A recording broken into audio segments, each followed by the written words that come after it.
මම අද ඇවිල්ලා තින්නේ UK කනත්තකට බලන්න කනත්ත මාර ලස්සනයි මල් තියලා කට්ටිය සෙල්ලම් කරනවා එහා පැත්තේ පොඩි ළමයි එහා පැත්තෙන් පාක් එකකුත් තියෙනවා මේ පැත්තෙන් ගෙවල් තියෙනවා සාමාන්‍ය බය හිතෙන්නේ නැහැ ඒකට හේතුව අපේ මයින්ඩ් එකේ පොඩි කාලේ ඉඳන් හැදලා තියෙන්නේ ලංකාවේ නම් කනත්තක් දැක්කහම මාර গুপ্তයි මාර කළුවරයි මාර බය හිතෙන තැනක් වගේ තින්නේ නමුත් මෙහි මේ ඒරියා එක ඔක්කොම ලස්සනයි. ඒක නිසා කිසි බයක් ඇති වෙන්නේ නැහැ. චූටි කියනවා මම ගෝස් එක සෙල්ලම් කරනවා කියලා.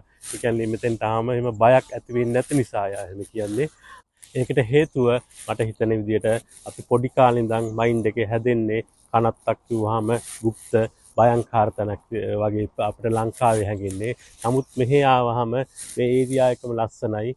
ඒක නිසා අපිට බයක් ඇති වෙන්නේ නැහැ. මට කියන්න ඕන උනේ අපේ මයින්ඩ් එක කොච්චර බලවත්ද මනසේ පොඩි කාලේ ඉඳන් ඇඳෙන දේ තමයි හැම දෙයකම වග කියන්නේ සතුටින් ඉන්න ගිහින් එන්නම් ජය වේවා